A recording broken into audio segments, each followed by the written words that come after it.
Caribbean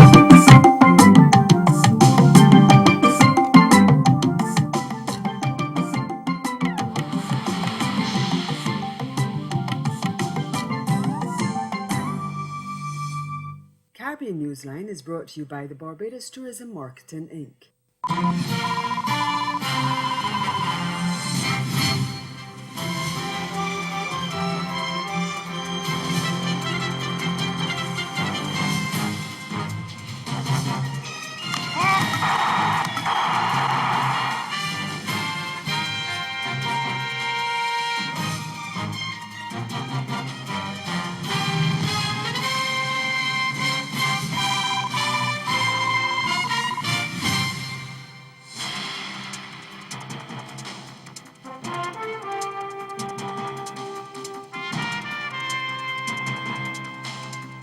A regional leader calls for the removal of the OAS Secretary General over his handling of the Venezuela crisis.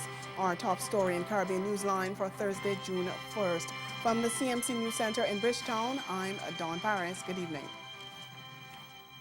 Trinidad and Tobago has called for the removal of Secretary General of the Organization of American States, Luis Almagro, over his non-neutral position on the political situation in Venezuela. Speaking to the media in Trinidad and Tobago on Wednesday evening on his return from an official two-day visit to Chile, Prime Minister Dr. Keith Rowley said the Twin Island Republic had registered strong objection to Almagro's behavior because of the very derogatory manner in which he had engaged Venezuela's President Nicolas Maduro.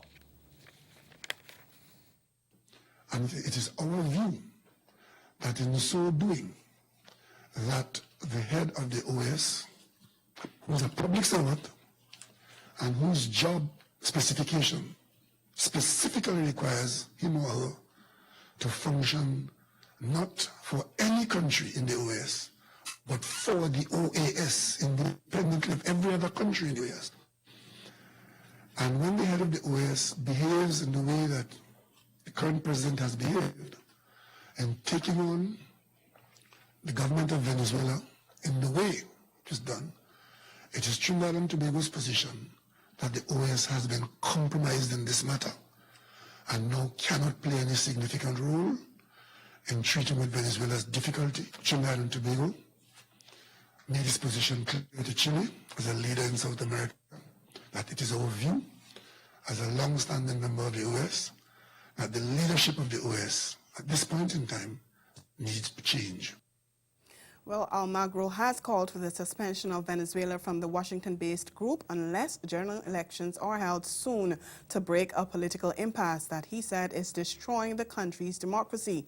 He's been under fire from Venezuela and several other countries for his stance. And Rowley has warned that if CARICOM is not careful, it could find itself just as compromised as Almagro in this matter as well. The OAS has now removed itself from any meaningful participation and in fact has deteriorated now into partisan attacks, and it is threatening to have the same effect on CARICOM. I don't know if you're aware that some members of CARICOM are very aggressive along certain lines and others are not. And if we are not careful, CARICOM too could destroy itself as an honest broker with respect to any involvement in assistance to Venezuela and the internal problem. In Bermuda, a former member of the ruling One Bermuda Alliance, the OBA, has served notice that he will vote against the government when a vote on an opposition motion of no confidence takes place in the House of Assembly on June 9th. Former Tourism Minister Sean Crockwell, who now sits in the House as an independent MP, told the Royal Gazette newspaper that when the question is posed whether MPs have confidence in the government, he would give an honest answer consistent with his position since resigning from cabinet and the OBA last year. Crockwell cited a loss of confidence in the OBA under Premier Michael Dunkley when he quit cabinet in March last year, and in July of the same year he left the party, again criticizing its leadership. He says those sentiments have not changed and he can't now take a different position. The OBA won the last general election in December 2012, 19 seats to 17, but since then, Crockwell and former Attorney General Mark Pettingill left the party to sit as independents. Although he has not yet said how he will vote, Pettingill has also been critical of the country's leadership when he resigned from the OBA in March this year, saying he was diametrically and philosophically opposed to the government on a number of issues. And now that Crockwell has declared his hand, Pettingill's vote will be critical to the motion's success or failure. If he votes with the opposition, the motion of no confidence will succeed. We go over to Barbados, where Minister of Finance Chris Sinclair is under fire from the opposition over a budget that has been described as a de facto devaluation of the country's dollar and an imposition of further hardship on the country. Of course, it comes with economic implications, but with us this evening is Executive Director of Cadres, Peter Wickham, to talk about the political implications. Welcome, Peter. Hi, good evening. First of all, a budget that includes a whopping increase in the social responsibility tax from 2% to 10%. Also tax on foreign exchange transactions as well being introduced. Based on the budget you've seen, what does this tell you about the mindset of the DLP going into the next elections, which are due next year? Yeah, well, it's either political genius or political lunacy. The Democratic Labour Party seems to realize that they have an economic problem, and they think that there is some merit in them trying to solve the economic problem, not only on their own, but solve it all in one go. And that's basically what they've tried to do. They have closed the fiscal deficit that exists. They've raised over $400 billion in taxes. It is historic in every possible regard for Barbados to have a budget that does all of these things, to raise that quantity of money in such a short space of time. And I think that probably the most insidious part is that they have increased the cost of purchasing foreign currency, which is effectively devaluing the Barbados dollar, because now to purchase foreign currency, you will have to pay the government a commission, which means it will cost you more than the $2. So they have effectively, I think, broken some fairly serious records as far as economics is concerned in Barbados, and they have imposed a level of hardship that we have not seen for a long time in terms of Barbados's budgets. The Minister of Finance, Chris Sinclair, had indicated that it was a budget that focused on country. It was putting country before party. Do you buy that? Well, I mean, it seems that this is the way that he's selling it, but I think the question that many of us have is how does he perceive country first? And I think that for many of us, we perceive country first as having dealt with this problem 4 years ago when you were elected, and this is not a new problem. This is something which has been cascading.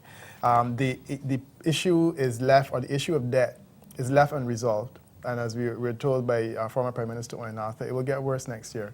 And that hasn't really been touched at all in terms of his own analysis of the budget situation. So I think he clearly does believe he's putting country first, but the manner in which he has defined it is rather odd. But there is, I guess you could say, some political benefit to being able to say, we have not gone to the International Monetary Fund, we've done it on our own, and that we should be given credit for that whenever the election is called. Indeed, he did, so to speak, summon the spirit of former Prime Minister Sir Lloyd Erskine-Sandiford, who found himself in a position where he had to implement measures that were not popular.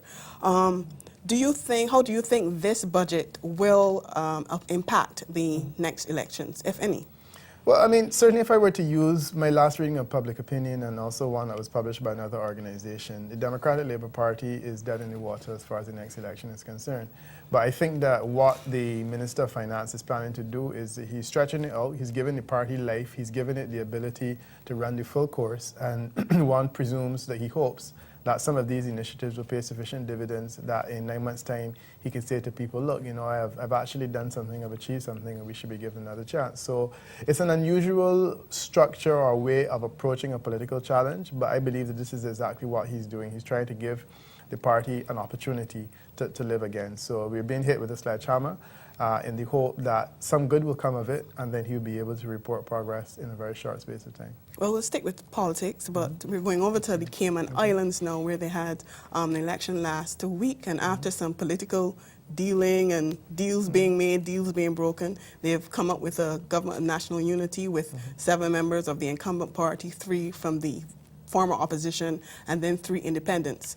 How stable do you see a government like that being, considering several deals? This is about the 4th or 3rd or 4th deal finally made following the elections, coalition deals? Yeah, I think it's a stable government largely because I'm comforted by the presence of the three independents, one of whom was always a member of the Progressives anyhow.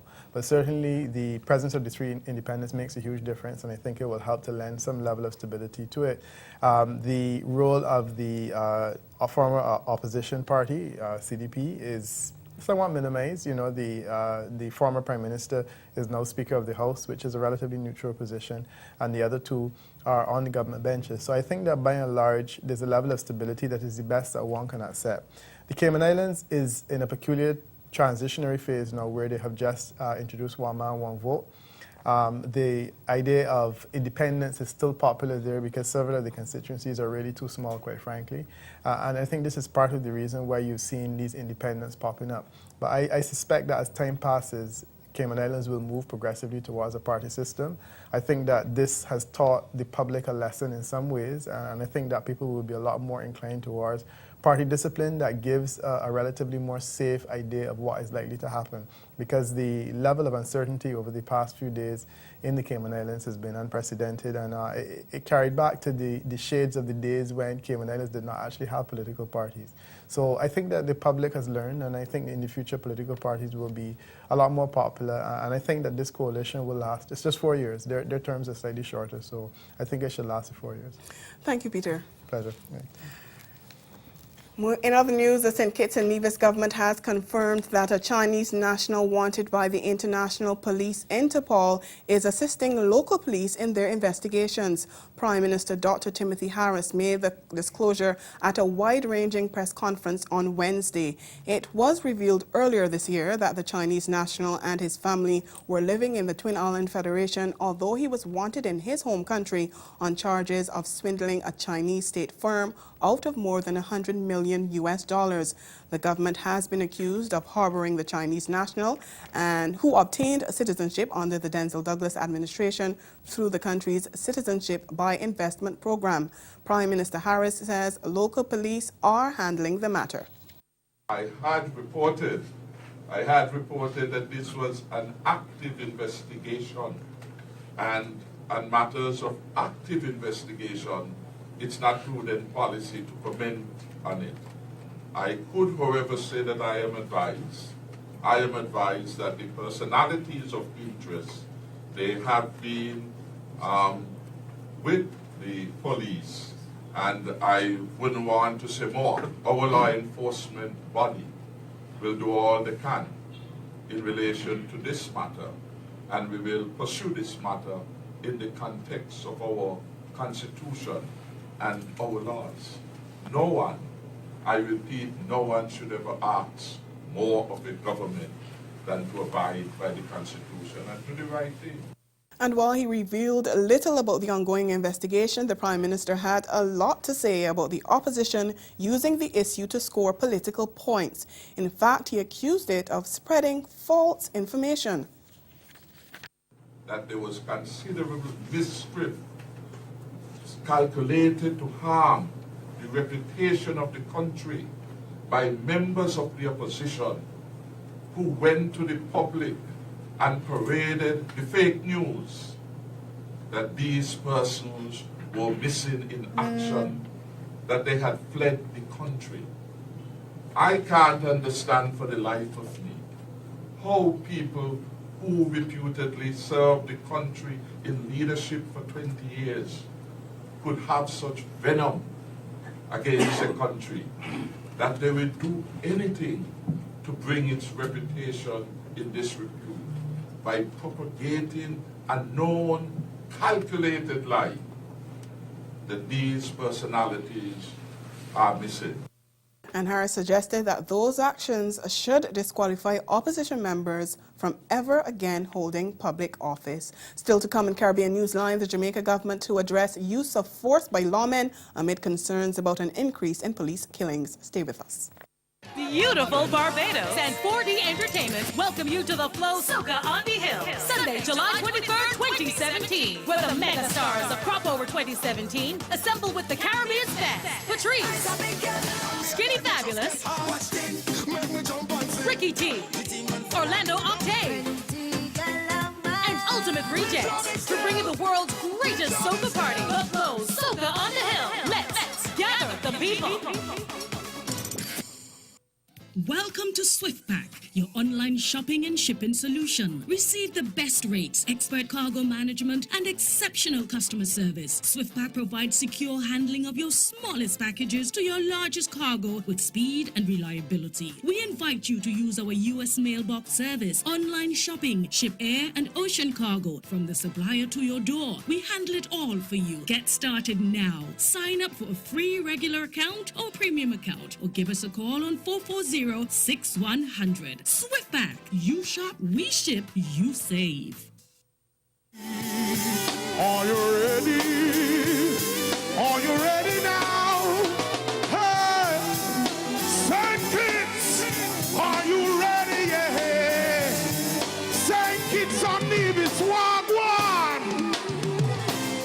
Hey, tell me now, are you ready for some rockers music?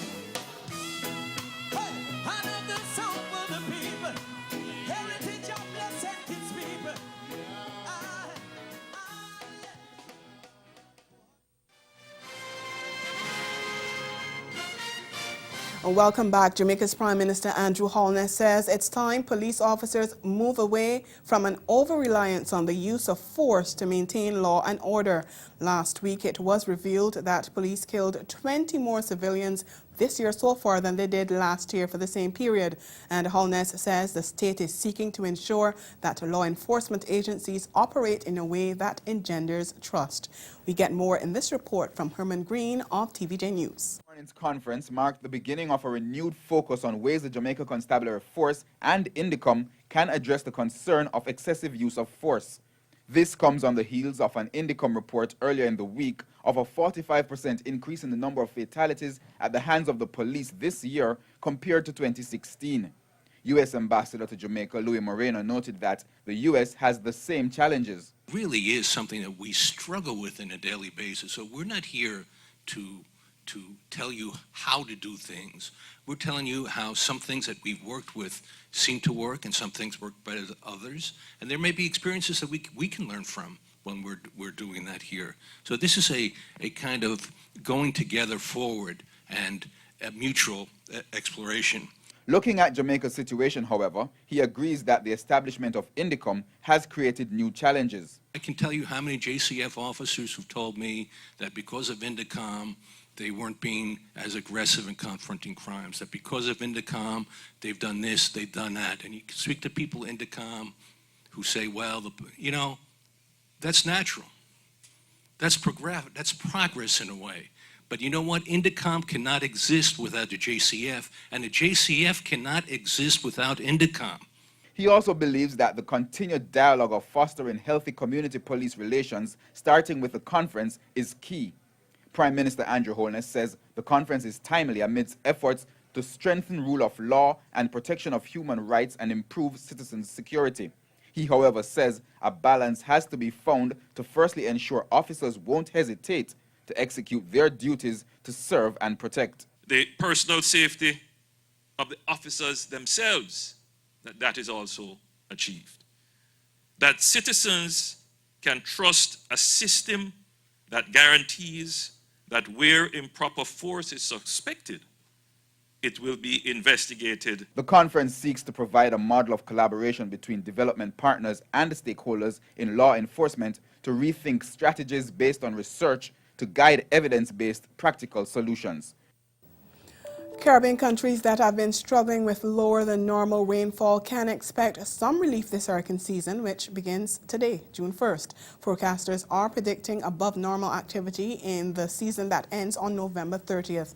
And while the rain will be welcomed in some Caribbean nations, regional forecasters are also warning that those countries should be on alert. Regional forecasters, disaster managers, and other officials are meeting in Kingstown for the annual Wet Hurricane Season Caribbean Climate Outlook Forum. On a Wednesday, Dr. Cedric Van Meebrick, climatologist at the Caribbean Institute for Meteorology and Hydrology, told CMC News what the projections are for this hurricane season. And Atmospheric Administration, which now predicts a likelihood of 11 to 17 hurricanes, named storms, so that's tropical storms or worse, out of which there would be between 4 and 7 or even more possibly hurricanes, and up to 3, I believe, severe hurricanes or major hurricanes, category 3, 4, or 5, throughout the entire Atlantic basin. That doesn't mean that we're going to get all of them coming through the Caribbean, and it doesn't even mean that we're certain that those ranges are correct. When you hear such a range, it's telling you we are about 70% certain that it will be between that minimum and that maximum, so between 11 and 17 named storms. Ahead in Newsline Sport, a new name for the West Indies Cricket Board. We'll be right back. O'Keefe's School of Business and Management invites you to attend Navigating a Path to Growth, a risk and competitive intelligence conference at Hilton Barbados Resort on June 26th and 27th, 2017. Speakers include Global Strategy and Risk expert Dr. Andrea Schotter, Regional PwC Risk Assurance Leader Bruce Scott, Miss Lisa Padmore, Dr. Delisle Worrell, Mr. Ian D'Souza, Professor Patrick Hossain, Professor Gillian Marcel, and many others. For more information, call 246-424-7731 or visit www.uwichsb.org.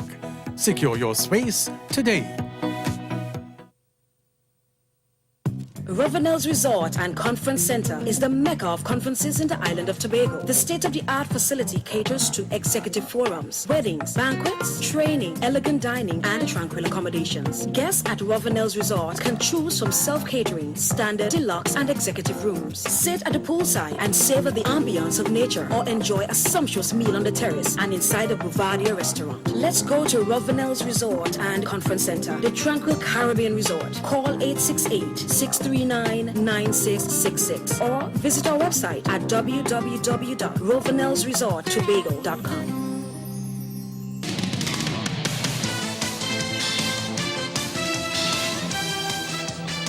Continuing with sports now, the West Indies Cricket Board on Wednesday formally announced the much-anticipated name change to Cricket West Indies, saying the rebranding accurately represents the function of the governing body.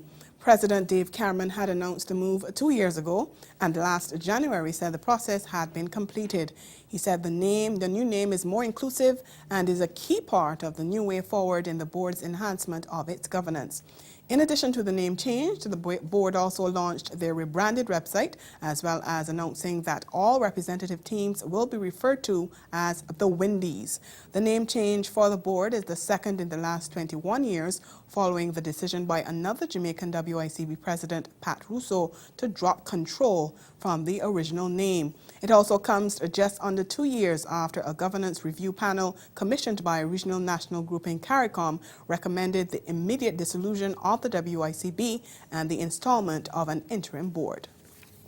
Staying with cricket, head coach Vaspert Drakes has dismissed suggestions that the West Indies will be under pressure as they bid to add the ICC Women's World Cup to their 2020 world title when the 50 overs tournament bowls off next month in England. Speaking ahead of their departure for London on Wednesday, Drakes said his side was well prepared and focused for the June 24th to July 23rd campaign, and he said he would take responsibility for ensuring expectations are properly managed. I think it's international sports. That is something that we as a group, we recognize, the importance of playing good cricket.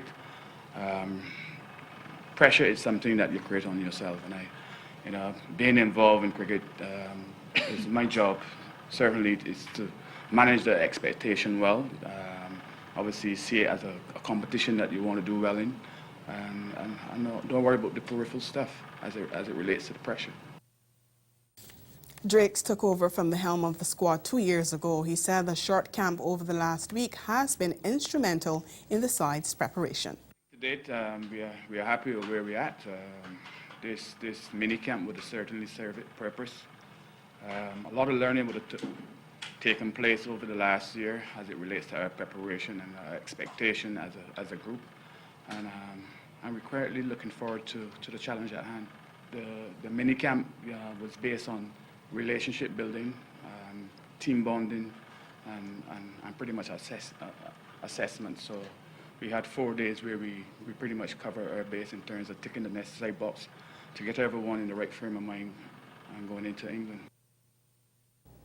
Meanwhile, Wendy's women's captain Stephanie Taylor says her side will need to make adjustments from the 2020 format if it's to be successful in the upcoming ICC Cricket World Cup. The Caribbean side clinched their first ever world title last year when they won the T20 World Cup in India and will be one of the favourites in the 50-over version. Taylor said while winning the T20 World Cup had brought them to the fore, a different approach is now needed for the 50-over campaign. Winning the T20 World Cup would have, boosted that. We know that it's not the T20 World Cup. It's a different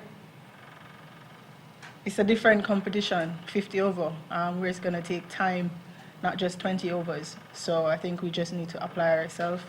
I'm very happy where we're at. So hopefully we could, build on that going into the camp. West Indies open against reigning champions Australia on June 26 and follow up with a tricky assignment against India 3 days later before taking on South Africa on July 2nd. They then face New Zealand July 6th, Sri Lanka July 9th, Pakistan July 11th, and hosts England on July 15th. Taylor said most teams have become stronger as a result of the ICC Women's Championship, making the Windies title bid even more challenging. I think playing each team would have helped. You basically think it's a level playing field. Australia is basically up there, and I don't think we're much far from them. As I said, all teams are improving. I think we have improved. We know that we still have a few more, more to go, but I'm pretty much happy with where we're at. Switching to netball now, Trinidad and Tobago's Calypso girls say they are not intimidated by informed Barbados, who recently routed regional powerhouse Jamaica in a 3-match series. TNT and Barbados will clash this weekend in Couva, and Captain Jolisa Cooper says they will get the better of the visiting Bajans.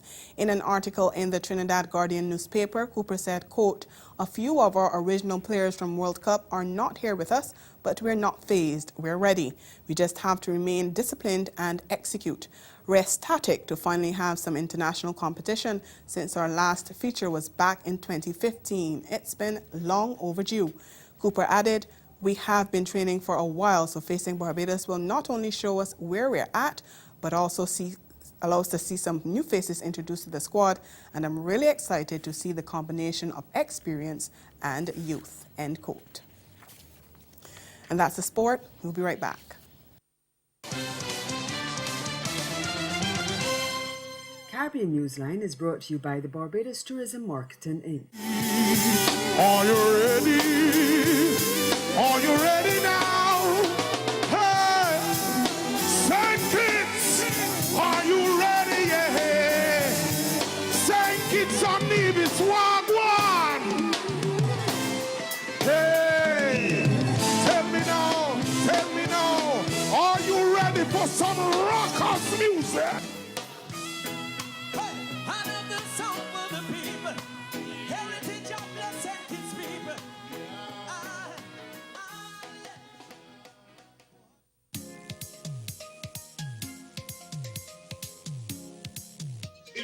Dancing and whining and fretting till the morning.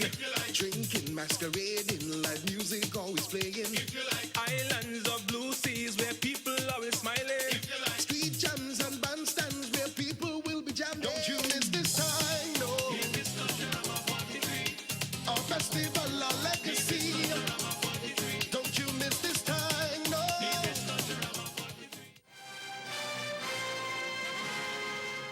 A recap of the major developments of this day. Trinidad and Tobago calls for the removal of the OAS Secretary General over his stance on Venezuela. And in sport, the West Indies Cricket Board officially has a new name, Cricket West Indies. And that's Caribbean Newsline. For news and sports round the clock, log on to ConnorNews.com. We'll be back here again tomorrow. But from all of us at CMC News, thank you for watching and good night.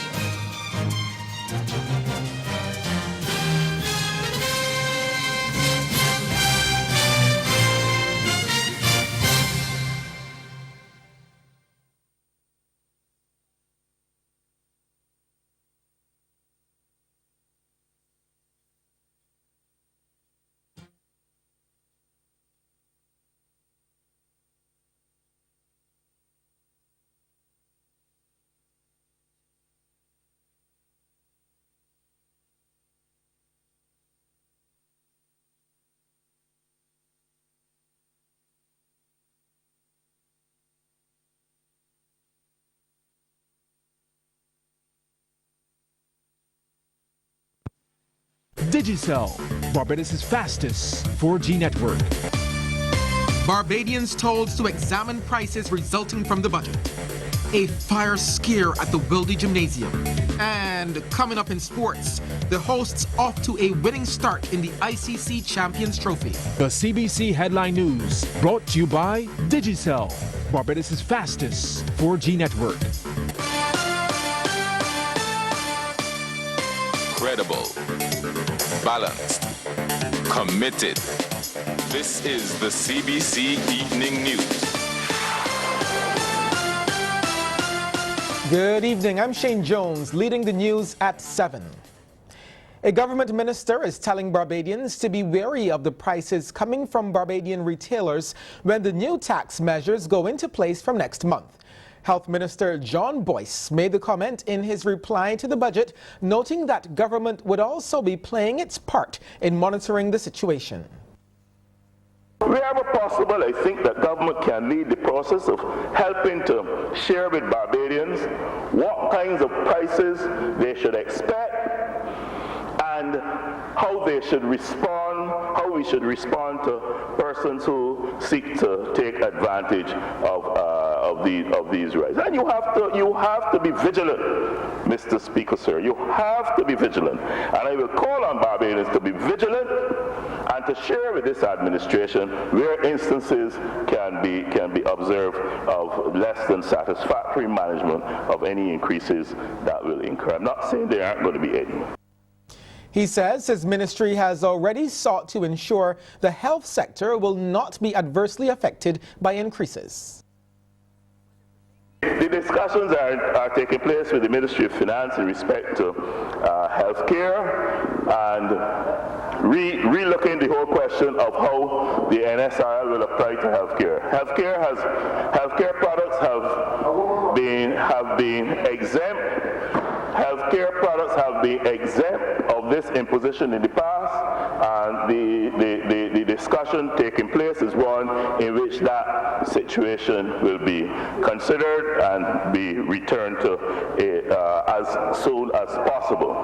This will mean, sir, this will mean that there should therefore then be no increases in the cost of drugs and related services in the country.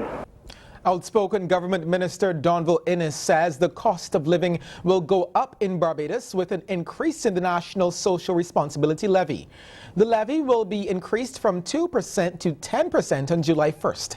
Minister Innes says systems must be in place to ensure the most vulnerable are not placed in a more uncomfortable position. It means that each one of us as parliamentarians must be prepared to provide some comfort and a listening ear. It means that we must ensure that those who are tasked with providing some goods and services do not operate like vultures in our society. But we must also take the time to remind our constituents and all and sundry where this money is being spent. It's being spent in education, it's being spent in health services, it's being spent in infrastructure, in law and order. You know, the fact remains that we must certainly communicate with the public in terms of the use of these funds. St. John MP Mara Thompson has described Tuesday's budget as financially responsible.